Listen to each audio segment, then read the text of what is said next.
Garcia.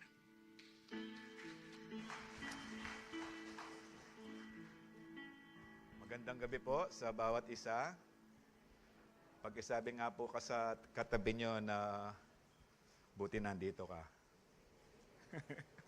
Mabuti ang Diyos dahil nandito ka. Hallelujah. No, kayo po ba na-inspire sa buhay ng bawat isa? Hallelujah. Meron po ba kayong tinatakasan kung bakit kayo nandito? Wala naman po, no? Tayo po nandito dahil pinili po natin na pumunta sa tahanan ng ating Panginoon na hindi lamang po makinig ng salita ng Diyos, kundi sumunod at makasunod sa nais ng Panginoon. Hallelujah.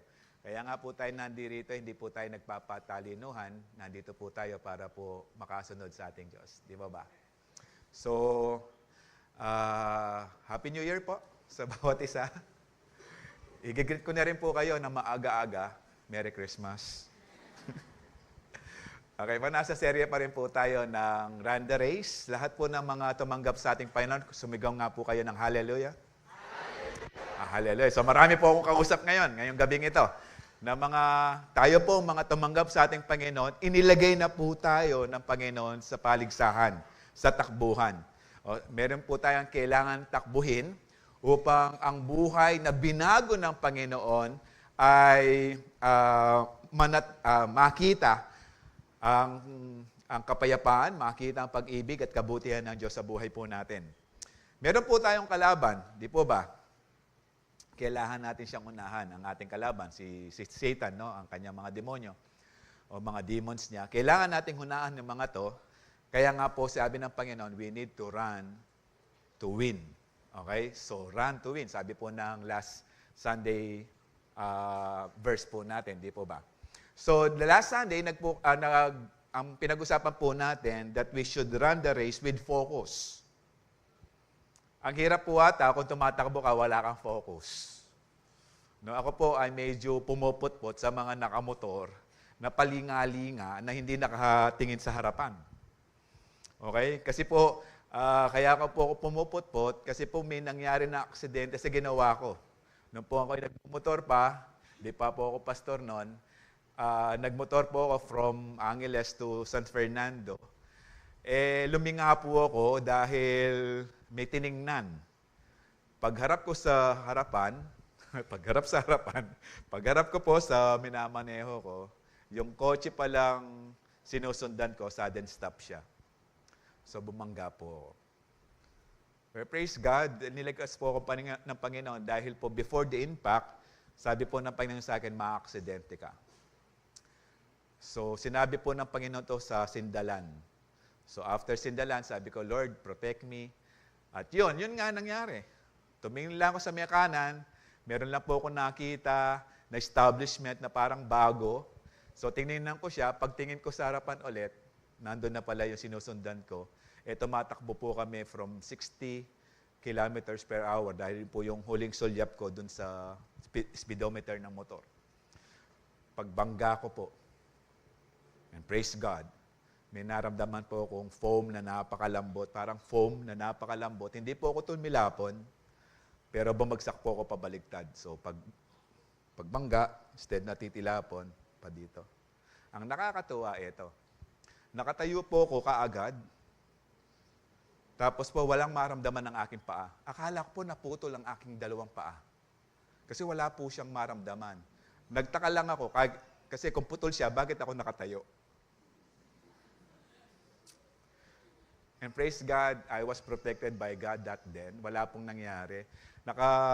Nakatakbo pa rin po ako ng San Fernando. Natapos ko po yung kailangan kong gawin doon. Pagbalik ko, nakabalik po ako ng 12:30. Kumain muna ako ng lunch bago sinabi sa misis ko na aksidente ako. Okay. At nag-alala po siya. Hindi sa akin, sa motor. Dahil tinignan niya yung motor, hindi ako. Okay. Kaya nga po ako pumuputo. Kasi we need to have focus. No, all the time. Lalong-lalo na po yung mga nakamotor. No, yung mga naka-e-bike, please naman, kapag medyo mabagal kayo, sa kanan na kayo. Okay.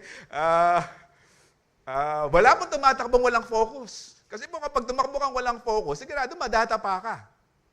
No, kaya nga po yung mga anak natin, habang naglalakad, nag-aaral maglakad, sinusundan po natin kasi wala naman silang focus eh.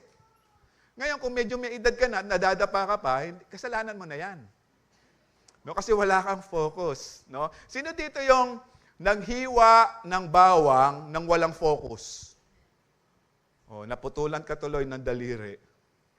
Ang hirap ata kapag walang focus. Kaya nga we need to run the race with focus. Kasi kasabi po ng Philippians 3:14, verse po natin ito last Sunday. In Philippians 3:14 said, I press on to reach the end of the race. So without focus, hindi ka makakatapos. Hindi ka makakapunta sa finish line without focus. Tama po ba? Tama. Hallelujah. No, kaya nga, importante po yung focus to finish the race. Meron po kasing sinet ng Panginoon na takbuhin. Kailangan po tayong mag-focus dito at tumakbong may seriously, no, na may pagseseryoso. Dahil po ito ang panawagan sa atin ng Panginoon. Okay? So this Sunday po, tonight, pag-uusapan po natin, we need to run the race with endurance. Sabihin niyo po, endurance. Hallelujah. Sa pagsasabi pa lang, parang wala na. Okay. Sabi po, no, balikan po natin yung Philippians 3:14. Nung sinabi niyang, I press on. Okay?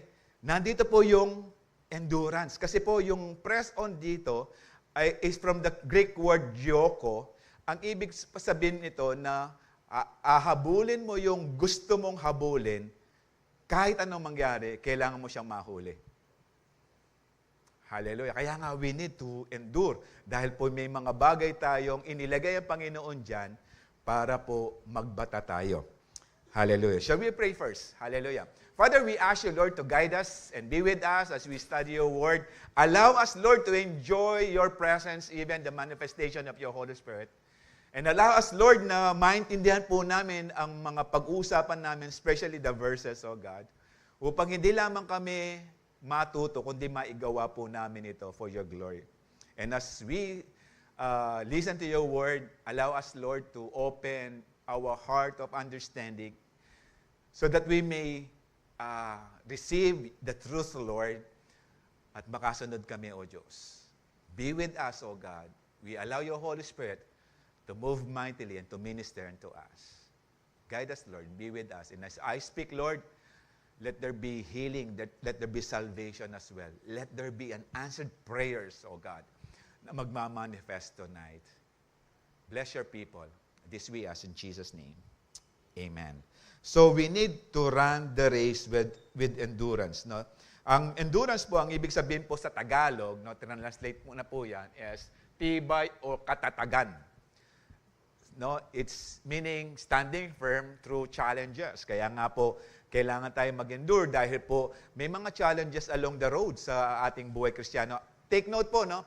Ang Panginoon hindi po tayo pinangakuan. Kapag tinanggap natin siya, wala na tayong worries, wala na tayong problema, wala tayong mga persecutions and trials. Tinawag po tayo ng Panginoon, kinatag po tayo ng Panginoon, at sinabi niya na sa lahat ng, sa buhay na binago at kinatag po ng Panginoon, hindi po niya sinabi na, okay, bed of roses. Take note, ang mga roses may mga tinik. Hallelujah. Pero ang pinangako niya, ito po. Take heart.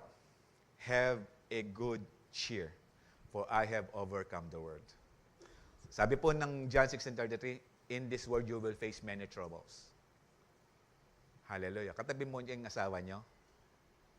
Okay, in this world you will side. Kasi katabi lang eh.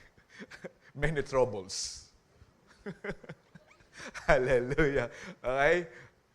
But take heart, sabi ng Panginoon, I have overcome the world. So may mga bagay tayong mahirap tanggapin at daanan at lampasan, but with the help of God, magagawa po natin ito. So, other word po sa Tagalog is pagtitiis at pagtataguyod. Okay? So, nagtitiis tayo, nagtsatsaga tayo because we need to conquer. Gusto tayong maabot. No, yung pagtataguyod, di po ba ito madalas maririnig nyo sa mga telenovela na tinaguyod ko kayo, Ginawa kong araw ang gabi para lang mapagtapos ko kayo sa inyong pag-aaral, pero ito pa yung ganti nyo. Okay? So, yung pagtataguyod. Ibig sabihin, nagtiis ang ating mga magulang upang marating natin yung edukasyon na gustong matapos natin ng mga magulang natin. So, it's like running a marathon, not a sprint. Kaya nga po nag-endure. Okay? Keeping that pace, pushing through hard times. So, kaya nga po, nag-endure tayo dahil may mga ability o binibigyan tayo ng ability ng Panginoon para yung strenuous activity ma-overcome po natin. Ito yung gusto ng Panginoon. Kasi nga po, ang takbuhing isang Kristiyano, marathon po yan, hindi po yan sprint. Hindi yan 100-meter dash lang. Okay? At nasabi ko nga last Sunday sa second service, meron po akong nakasamang nag-gym. Alam niyo po, nag-gym din ako. 3 beses lang. May kasama po ako nag-gym sa oras na yon. At narinig ko sa kwentuhan na tatakbo siya ng 20 kilometers sa Subic. So medyo hindi daw niya kabisado yung mga pataas, pababa sa Subic. So, nung narinig ko, sabi ko, kasi ako, tatakbo lang ako ng 500 meters, pagod na. Tapos ikaw, sabi ko, 20 kilometers, kaya mong tapusin. Alam niyo, sabi niya, hindi basta-basta pagdakbo ng 20 kilometers. Kailangan mong disiplinahin yung puso mo at ang isipan mo na hindi siya mapagod. Dahil sa marathon, kapag daw ang puso at ang isip ay nagsabi ng pagod na siya, susunod ng katawan. Kaya it's a discipline. Kaya, sino dito yung gustong tumakbo? Hindi mayor, no? Takbo ng alam niyo yung mga anak niyo po, para makatipid kayo sa pamasahe, pasalihin niyo sa marathon. Para pagpapasok po siya, hindi na siya hingi na pamasahe, takbo na lang. No, parang yung kwento na pag-uwi niya, tuwang-tuwa siya. Nag-report sa tatay, tay. So yun, nakatipid ako ng pamasahe. Ay, anong ginawa mo, anak? Hindi po ako sumakay ng jeep. Sinabayan ko lang. Binatuka siya ng tatay. Sabi niya, anak, ba't jeep? Sana tricycle para malaki-laki natipid mo. Hallelujah. Ambisyoso rin yung tatay, no? Okay? So in the Bible, no, it's from the Greek word hupomone. Ang ibig sabihin po niyan, patiently persevering through trials. So kaya nga po, nais ng Panginoon na mag-endure po tayo kasi po may mga trials po tayong mararanasan. Sino po dito yung may mga trials na nararanasan ngayon? Talagang trials kasi yung pagsagot nyo, Amen. Pagod na at hirap na hirap. Pero alam niyo po, pinatitigas lang ng Panginoon yung muscles of faith natin. Hallelujah. Para po matapos po natin yan. Ang other synonyms po niyan ng endurance is perseverance, no? Pagtsatsaga, patience, steadfastness, resilience, fortitude, meron kang determination, no? Tenacity. Alam mo yung tenacity? Yung mahilig maglaro ng, okay? Persistence, tolerance, stamina. Ito yung ability to sustain prolonged stressful activity. Stamina. No? Ito po yung ginagamit ng yung word ng mga atleta na kailangan ma-endure yung mga bagay na ginagawa because we need more stamina. No? We need more power to overcome yung mga stressful activity. Hebrews 12:2 says, therefore, since we are surrounded by such a huge crowd of witnesses. Pero kung babasahin po natin yung chapter 11, parang kukunti lang yung na-mention ng mga pangalan. But, yung faith nila, they are huge. Dahil they are willing to die for their faith. They are willing to accomplish their mission. No? Kaya nga, by such crowd of witnesses to the life of faith. Ibig sabihin ng Panginoon, inaasahan niya po tayo na ma-overcome din po natin yan, Dahil yung buhay na binigay sa atin, sa pamagitan ng buhay na binigay sa atin ng Panginoon, the life of faith. Kaya nga sabi niya, let us strip off every weight that slows us down. Kaya nga po yung mga marathoners, makita niyo po yung mga uniform na suot nila, mga dry fit. Meron na ibang word hindi na dry fit. Fit and right. Ay, hindi ba? Meron ako ibang, nakalimutan ko yung term. Okay. Pero tingnan niyo po, maninipis lang po yung suot nila. Wala pong marathoner na yung short niya made of cotton. No, kasi po yung cotton, nag-accumulate siya, nag-hold siya ng water. Excuse. And especially the sin that so easily strips us up. No, lalong-lalo ng kasalanan. No, ma-overcome natin, ma-endure natin. Hallelujah. No, yung kasalanan po, hindi yan basta-basta na-overcome. We need the empowerment of the Lord. At ang pinaka magandang ugali ni Satan, yung pagiging persistent niya sa atin upang tayo ay bumagsak at bumalik sa dati.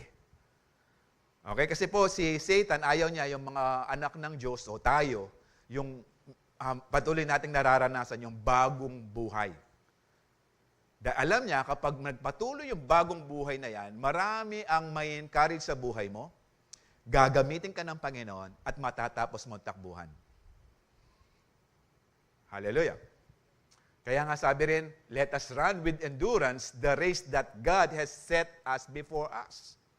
So may mga takbuhin tayo na ang Diyos ang naglagay. Hallelujah. So kung ang Diyos ang naglagay sa atin doon sa takbuhin, ibig sabihin yan, it's God's will para maranasan natin yan. Hallelujah. Kaya kailangan tayong mag-endure. Okay? Ito maganda kay Lord. Kapag ang Lord ang kumilos, He will never leave us nor forsake us. Hindi tayo iiwanan pagbabayaan ng Panginoon. Hallelujah. Kaya tayo po, kailangan nating magbata dahil yung mga bagay na yan ay kailangan nating mapagtagumpayan. Sabi nga ng 1 Corinthians 9:24, so run to win. Yung passage po natin last Sunday, we need to run to win. At alam niyo po ba, walang tumatakbong patalikod. May nanalo po ba na pagtakbo, ready, set, go. Tumakbo siya, pabaliktad. Wala po yan, lahat pasalong. At wala pong tumatakbo na stationary. Siguro exercise. Pero ang pagtakbo ng gusto ng Panginoon, every day, nagmo-move forward tayo. Hallelujah. Amen? So, kailangan po tayo mag-submit doon sa mga discipline na gagawin ng ating Panginoon. So, run to win. So, run the race to win with endurance because character is developed through endurance. Yung karakter po natin, yung pag-uugali natin, yung katangian po natin, nadidevelop niyan sa pamagitan ng pag-endure, pagtatyaga, pagtitiis. Hallelujah. Ibig sabihin, gumaganda yung ugali mo. Amen. Marami na po akong napakinggan ng mga kwento nang dahil sa buhay na pinakita ng asawa, nadala pati yung asawa sa church. Hallelujah. No, nung bigla pag-uwi ni Mister, binuhat yung misis. Medyo healthy na yung misis niya. Binuhat, sabi niya, aba mahal, mukhang napaka-sweet mo ngayon. Hindi ko alam kung sweet ako kasi sabi ng pastor namin, lahat ng kabigatan nyo, ibigay nyo kay Lord. Hallelujah.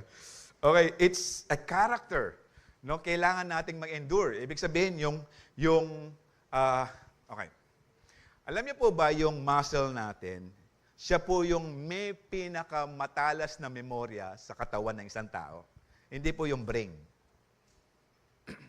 Yung muscle. Ang muscle po ganito. Excuse.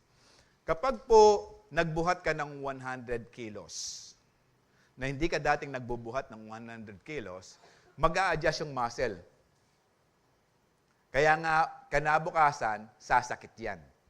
Kaya nga sa mga nag-gym, no pain, no gain. Okay? Kailangan sumakit yung mga muscles, ibig sabihin nun, lumalaki po yung muscle. Ngayon, the next day, kung bubuhat ka ulit ng 100 kilos, wag kang umasa na mas lalo itong sasakit. After 2 weeks, 100 kilos pa rin, wag kang aasa na patuloy itong sasakit. Kasi dumaan na siya dun sa memory na yung muscle na yan nag-develop doon sa 100 kilos. Para lumaki ulit yung muscle na yan at mag-gain ng muscle, kailangan mong magbuhat ng mas mabigat sa 100 kilos. Para yung muscle mag-adjust ulit at mag-develop at lumaki. Ngayon, kung puro 10 kilos ka lang, yung muscle mo, kapatid, pang 10 kilos lang. Nagkakaintindihan po tayo. Maging po yung mga muscle sa paa natin. Tignan niyo po, kung hindi ka na tumatakbo ngayon, bigla ka tumakbo dahil nakita mo yung nanginingil sa'yo, kinabukasan, masakit na paa mo. Yung binti, masakit.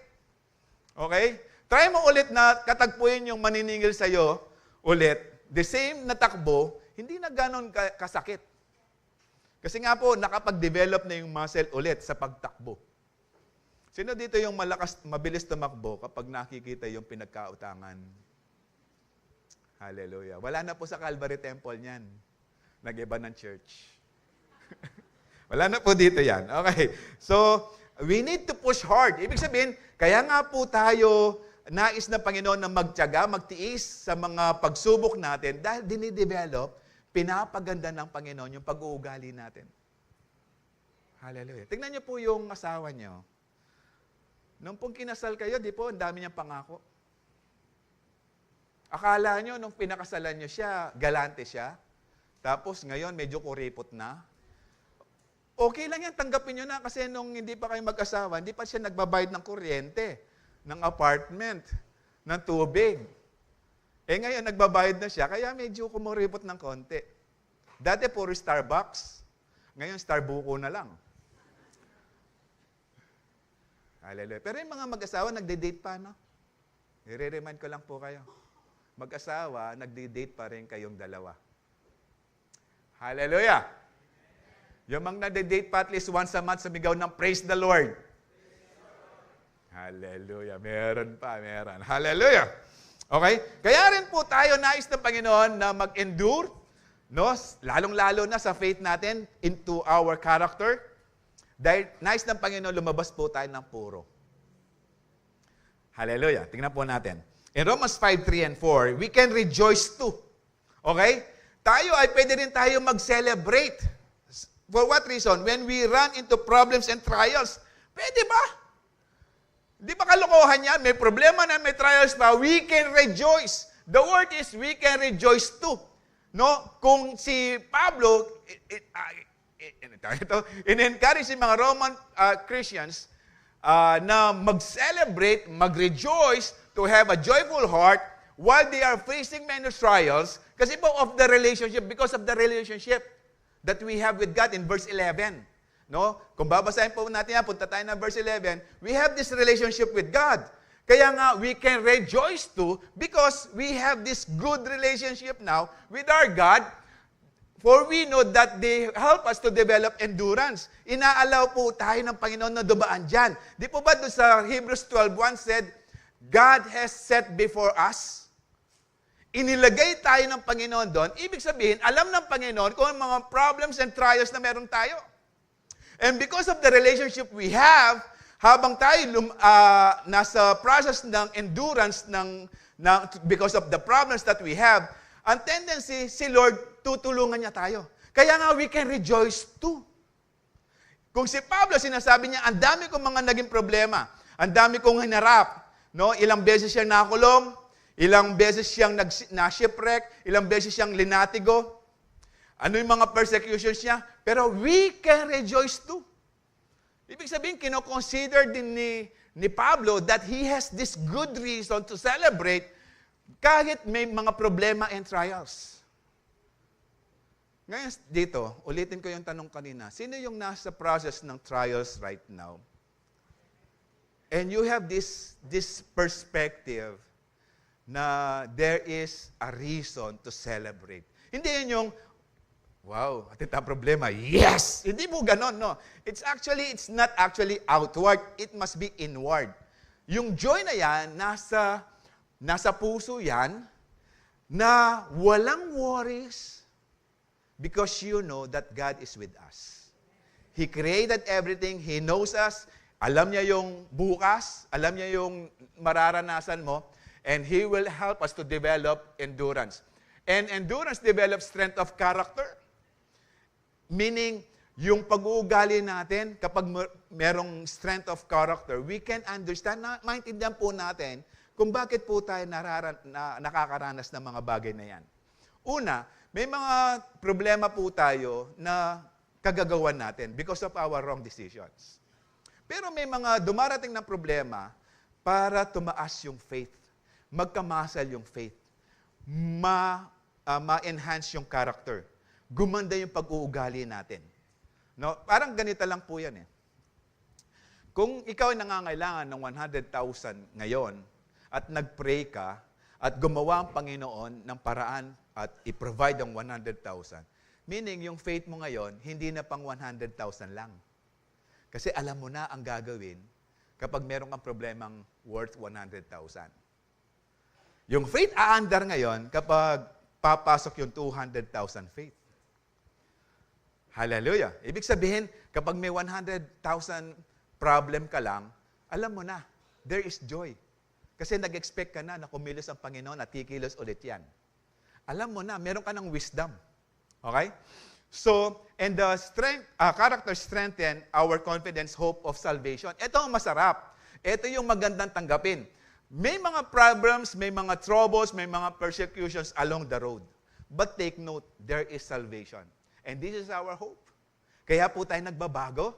Kaya po tayo nagbabago ng perspective sa buhay na merong pag-asa because of the salvation that we have in God. Na hindi yan magiging everlasting. Hindi yan forever.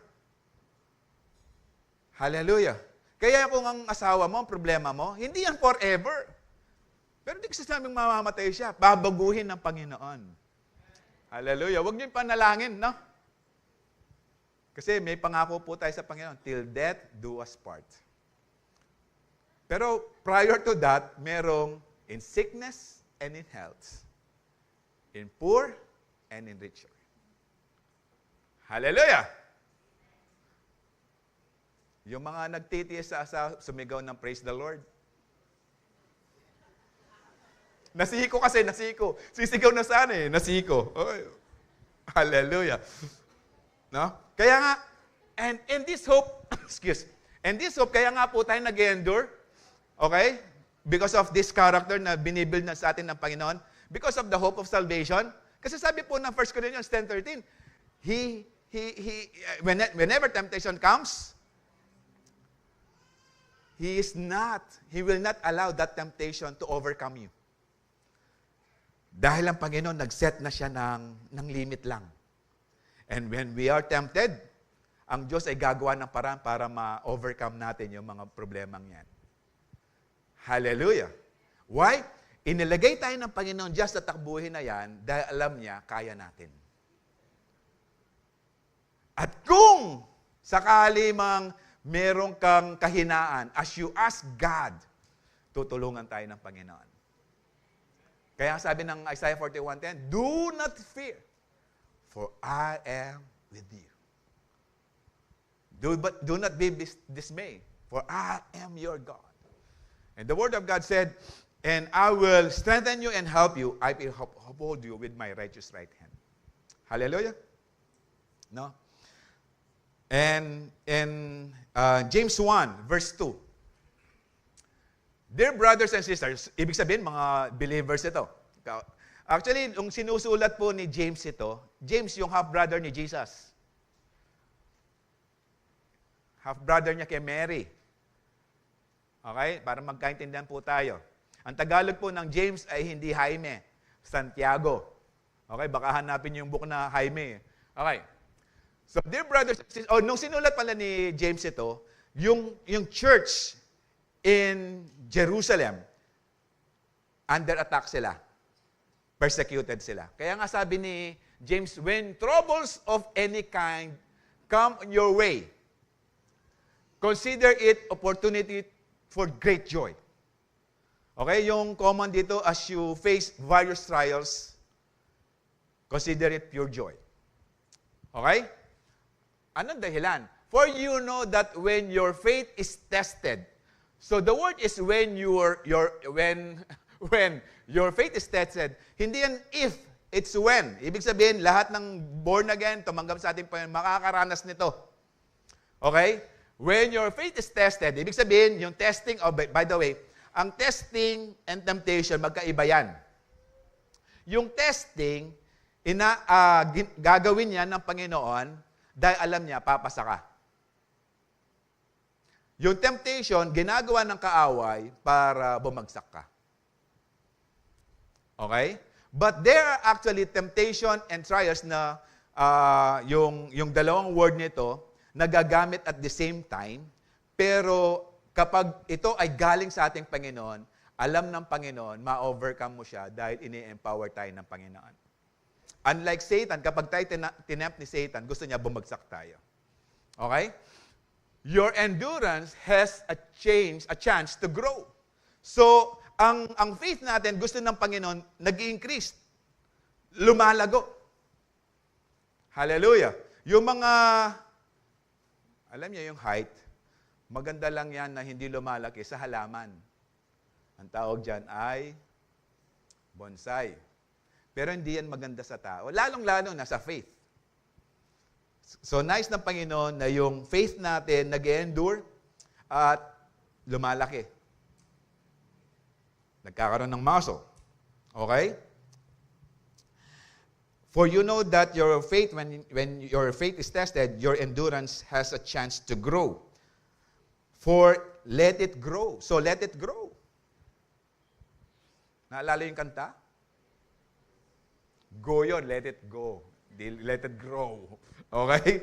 Okay? Ibig sabihin, ito lumalaki sa pamamagitan ng, paano lumalago yung faith? Sa pamamagitan ng trials and persecutions. Okay? For when your endurance is fully developed, ano resulta kapag naging perfect yung faith? Kapag naging perfect yung character natin, ang magiging resulta, you will be perfect and complete, needing nothing. Hallelujah. Alam niyo po, sabi ni James, if you lack wisdom, ask God.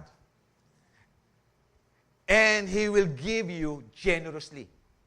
So whenever we face various trials, whenever we are under testing, we need to pray for wisdom to overcome. Hallelujah. Para malaman natin kung paano natin lulusutin. Okay. Dahil ang Panginoon nagbibigay ng katalinuhan kung paano ma-overcome mga problemang yan. No, dahil ang Panginoon ang naglagay niyan. So alam niya yung way out. Alam ng Panginoon yung dadaanan mo, yung sitwasyon mo, kasi inilagay tayo ng Panginoon. In Hebrews 12:1. Inilagay tayo ng Panginoon dyan at hindi tayo pababayaan ng Panginoon. Alam nyo, ang Panginoon, pinaprocess tayo sa mga problemang yan hindi para pahirapan tayo, para mag-grow tayo. Para yung faith natin magkaroon ng muscle. Hallelujah. Amen? Pangalawa, run the race with endurance because God's blessings come through endurance. No, kapag nag-endure na tayo, may pagpapala dyan. Di po ba kapag sino talaga yung nag-gym? At least 3 times a week. Ako, inggit ako kapag ang nag-gym, mga 30 years old lang, pababa. Ang dali mag-develop ng muscle eh. Ako, 5 years na ako nag-gym, parang wala man. Ang lumaki, tiyan. Hindi naman ako nagbubuhat, pero tiyan, lumalaki. Kaya tinatanong ko yung gym instructor, sabi ko, di ba pag nag-gym ka ng pag ganito, bicep, lumalaki. Tama ba? Sino yung mga nag-gym? Yan. Bicep. Ayan. Binebenta yan bicep. Okay? Sabi ko, pag nagbubuhat ako ng dumbbell na ganito, lumalaki yung bicep. Pero yung tiyan ko, sabi ko, hindi naman nagbubuhat. Ba't lumalaki? Hindi ko masagot hanggang ngayon. Gusto niyo malaman? Tanungin niyo sa mga nag-gym, bakit yan? Okay. Sabi ng 1 Peter 5:10, after you have suffered a little while lang Okay? Against eternity. Okay? Ang sabi ng Panginoon, will Himself restore you and make you strong, firm, and steadfast. Hindi ba niya i-allow na ikaw ay magiging strong, mare-restore, pagpapalain ng Panginoon? Hallelujah! For just a little while of testing and trials. Tapos, bumibigay ka pa, parang nagbibigay ka pa ng sama ng loob sa ating Panginoon. Mula nung tinanggap kita, Lord, eto na yung nangyari sa akin. Buti pa hindi na kita tinanggap. Praise the Lord, tumanggap ka at naranasan mo yan dahil may katulong ka na. Hindi katulad nung hindi mo pa tinanggap ang Panginoon, wala kang empowerment to overcome. Hallelujah. And at times, nilalagay tayo sa sitwasyon ng Panginoon para ang gagawin natin, instead na looking forward, looking upward. And allowing God to work with your problem. Hallelujah. No? Sabi ni James 1 verse 12, God blesses those who patiently endure the testing and temptation. Afterwards, they will receive the crown of life. Hallelujah. Alam niyo po, sa langit, there are 5 crowns. Pero this crown ay binibigay dun sa mga nagiging martyr ng Panginoon. Ito yung mga nag-endure pag may mga persecutions. At importante yung mga crowns because in Revelations 22 said, the 24 elders who were actually seated at the throne in the circle, no, sa side ng, or, tawag nito, sa kabilugan ng throne ng ating Panginoon, there were 24 elders. Kapag dumarating at nag-start yung angel to worship the Lord and saying, Holy, holy is the Lord, these 24 elders, yung gamit ng crown, ito, kukunin nila, ililay down nila as a form of worship in God. So in heaven, we will still worship God. So kung wala kang crown, ano yung ililay down mo? Kaya importante sila. Kaya nga tinuturuan tayo ng Panginoon to endure, to have this crown of life. Hallelujah. Because the Word of God said that God has promised to those who love Him. May mga testing and trials. Sabi ko nga, nung sinulat ito ni James, persecuted yung church. Pero in-encourage ni James na magbata dahil little while lang mga yan. Maiksing panahon lang sila. Kami po, mag-asawa, nung New Year, sabi namin, ang dali ng panahon. Parang kailan lang yung last New Year na wala kaming lechon at queso de bola. Tapos, nung nakarang New Year, ganun pa rin. Ang bilis. Hallelujah. Alam niyo, ito yang, ang bilis ng panahon, parang dumadaan lang sila without worshiping and serving God and doing His will. Masasabi mong you are not excited to meet God. Yes, mabilis ang panahon, pero kung hindi mo pinapagamit ang buhay na yan, hindi lumalaki yung faith, hindi nag-grow yung faith, hindi naging strong yung faith, parang hindi ka excited na makita ang Diyos mukhaan. Hallelujah. Lahat ng excited na makakita sa ating Panginoon, sumigaw ng praise the Lord. Praise the Lord. Nabuhayan, nagising yung katabi mo. Praise God. Hallelujah. Kaya nga, we need to endure yung mga bagay na to kasi nga po, merong pinangako ang Panginoon sa ating lahat. Oh, by the way, yung pong Revelations 4, no, yung crown na binibigay ng mga 24 elders. That was in Revelations 4. Sorry. In James 5:11 said, we give great honor to those who endure under suffering. Di po ba kapag meron kang nabalitan, testimony, na na-overcome niya yung bagay na kwento niya sa buhay niya, no, you salute that person. Pero hindi mo sinasabing, sana ako yun. Kasi iba-iba po tayo ng takbuhin. Baka yung takbuhin niya pang 20 kilometers, baka yung sa'yo pang 10 kilometers pa lang. Iba-iba tayo ng process o ng takbuhin na inaalaw ng Panginoon sa atin. Pero maging faithful lang po tayo sa ating Panginoon. pare-pares po tayong i-reward ng Diyos. Hallelujah. For instance, no, you know about Job. Kilala niyo po si Job? Hindi yung kapitbahay niyo.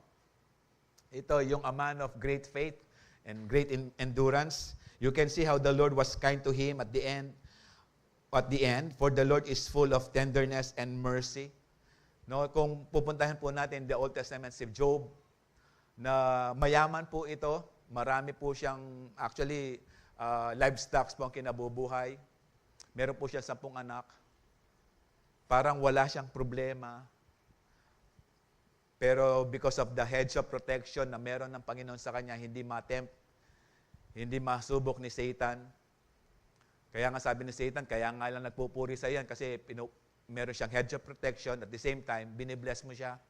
Biro mo, nagkaroon ng 10 anak, 7 lalaking anak at 3. Tapos ang yaman, ilan yung mga servants niya. Pero one day, lahat ng kanyang kabuhayan na wala, maging yung 10 niyang anak. Sana sumunod na si Mrs. Job. Kasi ito yung mga tormentor niya. Sabi niya, ba't di mo pa sumpayin ng Diyos para mamatay ka na? Kasi nga po, after that, nagkaroon naman ng pigsa si Job from head to foot. Pigsa ang pinag-uusapan po dito. Hindi pigsa. Pigsang malalaki. Okay? Siguro po magkaroon ka na ng pigsa ng isa noon, hirap na, linalagnat ka na eh. Ito, buong katawan. Kaya nga sabi ni Mrs. Job, sumpayin mo ng Diyos, mamatay ka na. Posible, baka naawa lang si Mrs. Job, no? Pero hindi ko alam kung ano yung intention ni Mrs. Job. Pero dahil nag-endure siya, no? Binago ang Panginoon, tinanggap niya na siya ay self-righteous, as we studied this before. Nung binago ng Panginoon, tinanggap niya lahat. Ni-restore ng Panginoon. Tingnan niyo po kung before, pakita nga natin yung yan. Before, 7,000 sheep lang ang meron siya. After that testing, after that endurance, binless siya ng Panginoon ng 14 sheep. 3,000 camels, 6,000. Doubled lahat po kung babasahin niyo yan. Ang maganda pa, he has new 7 sons and 3 daughters. At sabi ng scripture, yung 3 anak niya, magaganda. Walang isasapat, walang, tawag ito, no contest sa kandahan ng 3 anak niya. Hallelujah. Hindi ko rin alam kung si Mrs. Job pa rin, yung asawa niya, no? Hindi ko rin alam. Pero ni-restore ng Panginoon, no? Great wealth. Okay? Long life, restored wealth, and honor. Actually, si Job, no, hindi naman sinabi kung ilang taon si Job nung sinubok siya ng Panginoon, pero actually, Job lived 210 years. Long life. Sino yung gusto mabuhay ng 200 years? Pero magkakaroon ka ng pigsa from head to toe. Hallelujah. Pero tingnan niyo po kung paano mag-bless ang Panginoon. Doubled. Kaya after this endurance, this persecution, in-endure natin, overcome natin, may pagpapala ang Panginoon. Problems and trials are blessings in disguise. Amen. So sabi ng Galatians 6:9, so let's not get tired of doing what is good. So to endure dun sa mga bagay na pinapa-overcome ng Panginoon para matest yung faith natin, it's doing good. Paggawa ng mabuti ito. Itong magbata sa ating pananampalataya o dahil tinitest ang ating pananampalataya para malaman natin kung gaano ka-genuine yung faith. Then, after that, may pagpapala naman. Sino dito yung binubuli sa eskwelahan because nagsisiyo ka, meron kang church? Sino dito yung hindi tinanggap dahil ayoko sa mga born again kasi born again, pa-absent, hindi pwede mag-overtime kasi sinasabi may prayer meeting sa ganitong araw, tapos meron silang Bible study sa ganitong araw, meron pa silang small group sa ganitong araw. Ayoko sa mga born again kasi ang dami na excuses. Tapos sasabihin, may seminar daw sila pagdating ng ganitong araw, kaya ang daming absent. Hallelujah. Pero alam niyo po, meron akong kasama sa CU. May mga, sa trabaho, 2 po sila. Sa trabaho, merong persecutions. Pero they remain faithful. binless ng Panginoon. Yung isa, hindi graduate ito, pero umahawak ng ilang groceries. May service na kotse, Vios. Na kinaiingitan kasi nga yung kasabayan niya, mga graduate ng college. Pero ito hindi. But because of the strength of character he has, na-promote siya. Meron din akong kasama sa BRR, no? Hindi siya, lumalaban siya ng patas, hindi siya naglalagay. Although ang hirap pumasok sa BIR ngayon, dahil nga sa BIR, puro lagayan lang. Pero hindi siya nagpa-anod. He remained faithful. Hallelujah. And because of their faith, pinagpapala ng Panginoon. Ngayon, yung kasiyo kong ito, nag-aaral ng law. Dahil gusto niyang magpakumbaba. Lawyer. Hallelujah. Okay? Para lang po magising kayo. So sabi ng Panginoon, let us not get tired of doing what is good. At just the right time. Sa takdang panahon. Ibig sabihin, hindi sa kamatayan mo to, no? Ibig sabihin, habang buhay ka. We will reap a harvest of blessing if we don't give up. Kaya nga, we need to endure. No, sa mga bagay na hinanda ng Panginoon para sa atin. Alam niyo po yung mga hurdles, yung mga tumatakbo na mga athlete ng hurdles. Alam niyo po yun, hindi ko alam kung anong tawag dyan. Pero hurdles, alam niyo po yung tumatakbo sila, tapos tumatalon. O, may tinatalonan. Okay? Alam niyo po ba, hindi sila nakatingin sa mga hurdles kapag tumatakbo sila? Kasi mawawala yung facing nila, mawawala yung speed. Nakatingin po sila forward. Meaning, nakatingin po sila sa finish line. Yes, may mga problema, may mga balakid, may mga obstacles. Pero sa pagtakbo po nila, alam nila may finish line. Sana ganun din po tayo. Yes, may mga struggles sa buhay natin, may mga sitwasyon tayo, may mga problema tayo na matagal-tagal na. Meron tayong pinagpipray hanggang ngayon, di binibigay ng Panginoon. Hinahanda lang ng Panginoon yung faith natin. Pinalalakas lang upang pagdating ng panahon, ready po yung faith. Hindi po tayo mawawala. Hallelujah. Sabi po ng 1 Corinthians 15:58, because that we know that our labor in the Lord is not in vain. Sa lahat ng pagbabata natin, they are accounted. They are actually being listed in heaven. At may katumbas na pagpapala ito sa atin. Hallelujah. Kaya nga po, do not give up. Sabi mo sa katabi mo, do not give up. And do not sleep. Hallelujah. Third, okay, run the race with endurance because salvation is proven by endurance. Ibig sabihin, kaya mo mag-endure kung totoong save ka. Kung totoong meron kang magandang ugnayan sa ating Panginoon. Alam na alam mong ligtas ka kasi nag-endure ka kapag may problema. Tingnan mo naman, naka 10 years ka na sa asawa mo. At nandiyan ka pa rin. Hallelujah. Somehow, meron ng muscle na nangyari. At sana hindi po matulad sa kwentong ito. No? Meron pong mag-asawa, napansin po ng asawa, yung asawa niya lalaki, medyo nanlamig. May time na hindi na umuwi, no? Daming alibay ng lalaki. Tapos sabi nung, dumating yung time, nakikipag-divorce na yung lalaki sa babae. Hindi niya alam bakit. So pumayag yung babae na sinabi niya, okay, magkikipag-divorce ako, sasign ko yan, after 3 months, bubuhatin mo lang ako mula sa baba, papunta sa bedroom natin. For 3 months lang din, pipirmahan ko na yung divorce. So 3 months lang. So, tapos sabi niya, pagkita lang natin sa mga anak natin na umuwi ka ng gabi, pero pag nilipat mo na ako sa taas, binuhat mo na ako para makita ng mga anak natin, na tayo pa rin, pag tulog ko, uwi ka na. Pwede ka na umalis. Balik ka na lang sa umaga para mag-almusal. So, ganun ang setup. For 3 months. So, nung una, mabigat. Sabi ko nga sa inyo, kailangan mag-gain ng muscle, di ba? Mabigat. So, nagtitiis yung lalaki. Sabi naman ito, So, 3 months lang.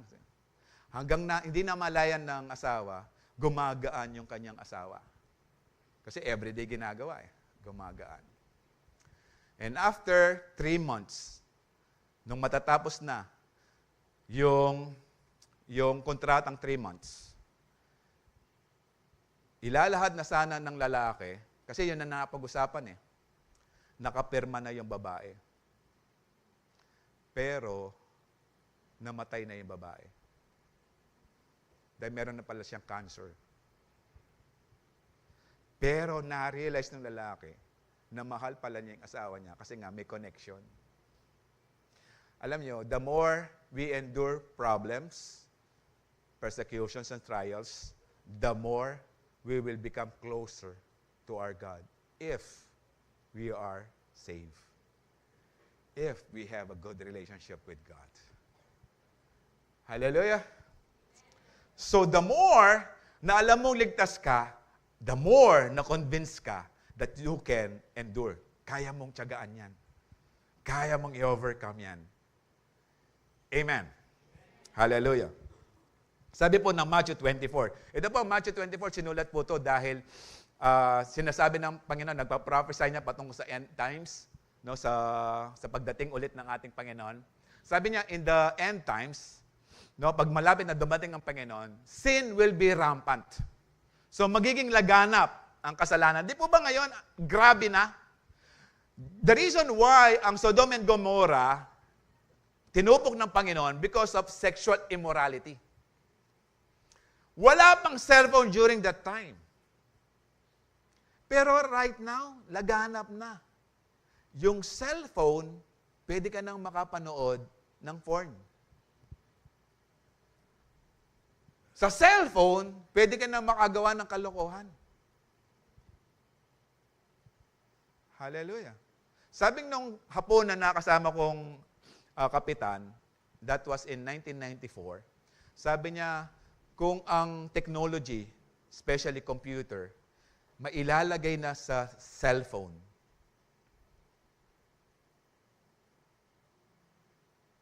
pag naligay na raw yung cellphone, ang computer sa cellphone na yan, mas magiging magulo na ang mundo. Nangyayari na ngayon. No, nasa cellphone na yung computer right now. So, sin will be rampant everywhere, kahit saan, and the love of many will grow cold. No? Parang yung meron kang problema, meron kang persecutions, meron kang trials, tapos parang walang tumutulong sa'yo. Parang gusto mo na mag-give up. Hallelujah. Parang ayaw mo na. Okay? Pero sabi ng verse 13, but the one who endures to the end will be saved. Yung magpatuloy sa pananampalataya, yung hindi bumigay, they will be saved. Hallelujah. Alam niyo, eto lang. Palagay niyo, mga ilang taon pa kayo mabubuhay dito sa mundo ng punong-puno ng problema. 10 years? Aba, 100? Grabe naman. Wala ka na magiging kaibigan nun. Lahat ng best friend mo, patayin na. Etong kagandahan, wala ka na rin kaaway. Kasi nauna na rin sila. 100 plus ka na . Okay? Pero malungkot ang buhay nun. Kasi Enrile, lungkot niyan. Yung mga kamadyungan niya, patay na. Pero ito, sige, 20 years. Pagpapalit mo ba yung 20 years sa eternity with God, that we will be with God to the rest of eternity? Na hindi tayo magsasuffer sa apoy? Mga ilang taong ka pang magtitiis, magtsatsaga for the glory of God. Pero kapalit naman yan, wala nang bilangan na araw at taon. May enjoy mo na yung presensya ng Panginoon. Sabi nga ng Corinthians, wala pa raw tenga, wala pa raw mata, wala pa raw bibig ang nakapag-describe kung gaano kaganda ang langit. Pagpapalit mo sa simpleng problema lang. At hindi ka naman iaalaw ng Panginoon sa problemang hindi mo kaya. Sabi nga ng Panginoon sa 1 Corinthians 10:13, walang special na sobrang laking problema hindi mo kayang i-overcome. Hindi aalaw ng Panginoon yan. Hallelujah. But the one who endures till the end will be saved. Ibig sabihin, as we prolong dun sa problema na meron tayo, resulta ito ng kaligtasan natin. Hallelujah. Kaya nga sabi ng Panginoon sa John 15 verse 5, apart from me, you can do nothing. We need the Lord sa buhay natin. And without God in our life, napakalungkot. Without God. Hallelujah. Alam niyo po, ito yung marami nagpapakamatay dahil wala silang makitang pag-asa. Pero ang Kristiyano, punong-puno na yan ng pag-asa because napakalaki ng Diyos sa buhay po natin. Kaya nga, nagtataka kami kung merong talagang tunay na Kristiyano tapos nagpakamatay. Ibig sabihin nun, hindi siya talaga tunay na Kristiyano. Wala talaga siyang tunay na kaligtasan. So yung kaligtasan, nasusukat yan kapag tayo nagbabata sa mga sa takbuhin na isiniat sa atin ng Panginoon. Dahil nagtitiwala tayo na kasama natin ng Panginoon. So, ibig sabihin, kung hindi ka nagbabata, wala kang kaligtasan. Kasi ganito lang po yan. Sa problema natin, 3 bagay lang ang gagawin yan. To run, or to flight, or to fly, to freeze, or to fight. 3 lang po pwedeng gawin yan. To fly, or to flight, tumakbo, to freeze, matakot sa problema, or to face. Kasi lahat po ng problema natin, kailangan nating harapin. Dahil kung hindi natin naharapin yan, nakakabulin tayo ng problema natin. Kaya we need to stand sa ating Panginoon. Kaya nga, those who endure till the end, ibig sabihin nito, steadfast, will be saved. In Matthew 10:22, all the nation will hate you because you are my followers. Ito, kung maraming ayaw sa'yo because of your faith, then you are Christ followers. Hallelujah! So kung tanggap ka, parang wala lang, nandyan ka, pero wala lang, parang hindi ka follower ng Panginoon. Kasi nga, we are the light of this world. So kapag nandyan ang ilaw, lahat ng marurumi, lahat ng hindi tama, nakikita. Hallelujah! At posible ipe-persecute ka kasi the world do not love you. Because we do not belong to the world. We belong to Christ. Hallelujah. Kaya nga kung si Kristo, pinersecute, sino tayo para hindi tayo persecute? Tanungin mo nga sarili mo. Kung ikaw exempted sa mga problema, baka wala kang connection sa ating Panginoon. Hallelujah. Si Lord na to, pinersecute. In-endure. Alam niyo, si Jesus, pwede na siyang mamatay nung pinagpapalo na siya, nung hinagupit na siya ni Pilate, pinagupit ni Pilate. Pwedeng mamatay na ang Panginoon doon. Dahil lumabas na yung dugo. Pero tinis niya yung krus. For about a minimum of 3 hours. Just for us to be redeemed. Para lang tayo magkaroon ng kaligtasan. Ang ating Panginoon yan. Hindi pa nga tayo pinako, di po ba? Wala pa nga pong dugo na lumabas sa atin eh. Hallelujah. Hallelujah. Sana po, wala pong mangyaring katulad ng kwentong ito na habang nagpipreach yung pastor, tulad nito, ganito karami. May mga militaring dumating dito sa gilid. Tapos sinabi niya, lahat ng gustong mabuhay,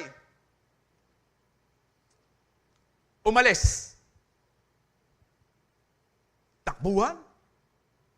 Kasi, kanya pa pala.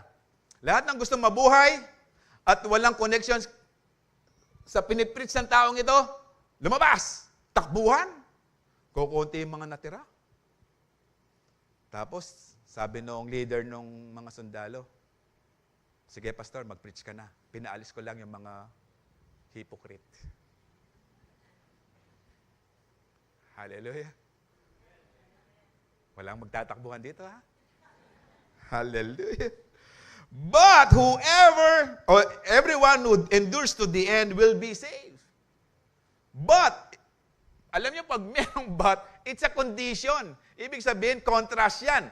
So, tayo po ay ililigtas ng Panginoon kapag po tayo nag-endure.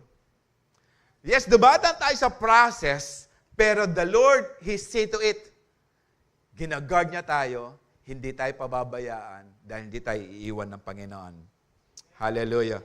In 1 Corinthians 1:7-8 said, therefore, you do not lack any spiritual gift as you eagerly wait for our Lord Jesus Christ to be revealed.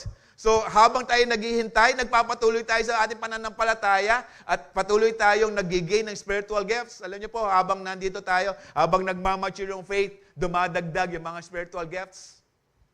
In verse 8, He will also keep you firm to the end so that you will be blameless on the day of our Lord Jesus Christ. Alam niyo po ba, yung mga persecutions, yung mga trials, pang-trim sila ng ating mga kasalanan. Kapag nandan ka sa sitwasyon ng problema, tatanungin mo, Lord, nagkasala po ako. Dahil meron tayong mga wrong decisions na ginawa. Kaya nga po, we confess. Kaya nga, nice ng Panginoon, yes, dumadaan tayo sa mga pagsubok, but take note, itong mga bagay na to para maging blameless tayo. Para ma-overcome to natin. Alam niyo po, yung blameless, we can overcome it or we can have it with the help of Jesus, with the help of the Holy Spirit. And without the Holy Spirit, hindi tayo pwedeng maging blameless because the strength that we need God. Siya lang po yung blameless and we need Him to be blameless. At yan ang gusto ng Panginoon. Babalik siya para sa mga matutuwid. Hallelujah. If you endure to the end, God will sustain you. Hallelujah. Meron po tayong favorite verse, Philippians 4:13. I can do all things. No, sa CEV version, sabi niya, Christ gives me strength to face anything. Sa NIV, I can do all things through Christ who gives me strength. Pero in CEV, sabi niya, Christ gives me strength to face anything. Yes, may mga pagsubok tayo, may karera tayong tatakbuhan. But the Lord promised us that He will strengthen us para ma-overcome at matapos natin ito. Alam niyo po sino sumulat ng Philippians 4:13? Si Pablo. At sabi rin ni Pablo sa 2 Timothy 4:7, I have fought the good fight of faith. I have finished the race. I have kept the faith. Yes, siya rin nagsulat, no, there is actually race. So run to win. Sabi ng Panginoon sa sinulat ni Pablo sa 1 Corinthians, run to win. Pero sabi ni Pablo sa 2 Timothy, as the Lord allow him to write, I have fought the good fight of faith. I have finished the race. I have kept the faith. We need to endure. We need to finish the race. We need to fight the good fight of faith for the glory of God. So run the race with endurance. Character is developed through endurance. God's blessing comes through endurance. And salvation is proven by endurance. In Hebrews 10:36 said, patient endurance is what we need now. Hallelujah. Yung trials, naglalabas yan ng faith endurance. But trials and persecutions, hindi yan nag-establish ng faith. Ang nag-establish ng faith, ang word ng Panginoon. Sabi na Romans 10:17, faith comes by hearing and hearing the word of God. But, as we endure sa mga trials, sa mga persecutions natin, ini-expose niya kung gaano ka-strong yung faith. At ini-expose din niya kung genuine yung faith o hindi. At ito ang kailangan natin.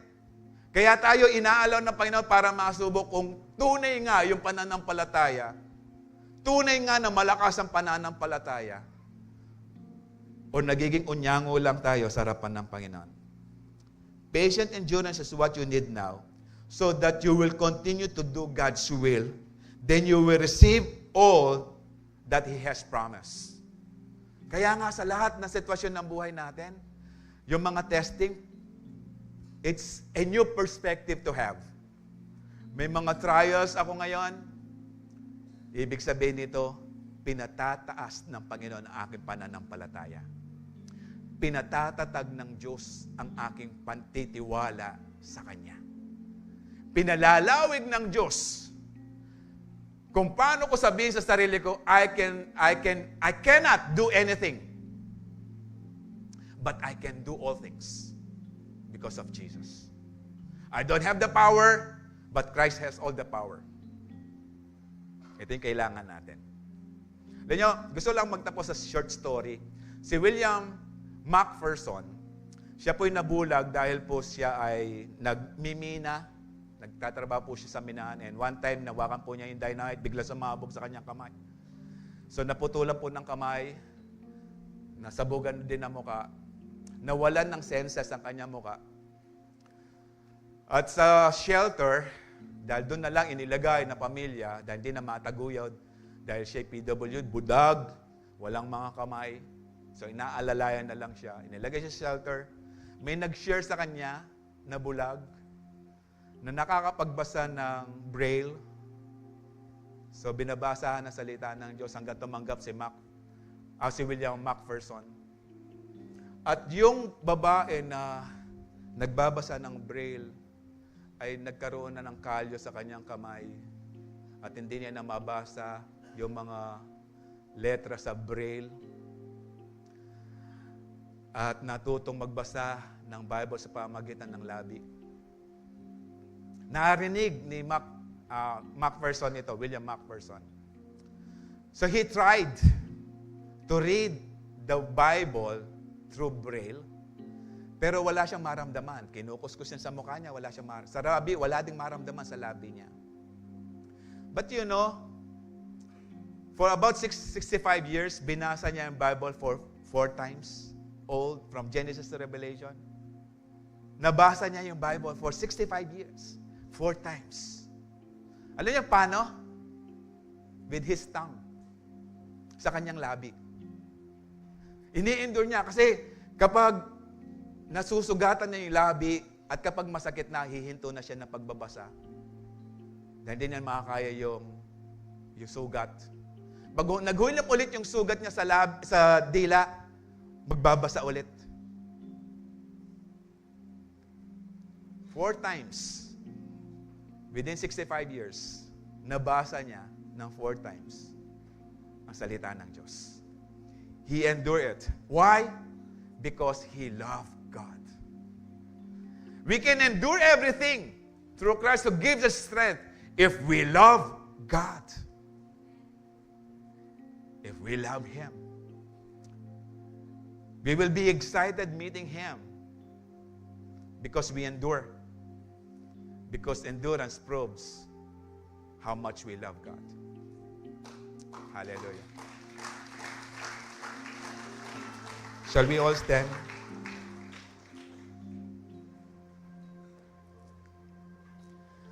Ayan natin mga communion ushers, i-guide po tayo sa communion.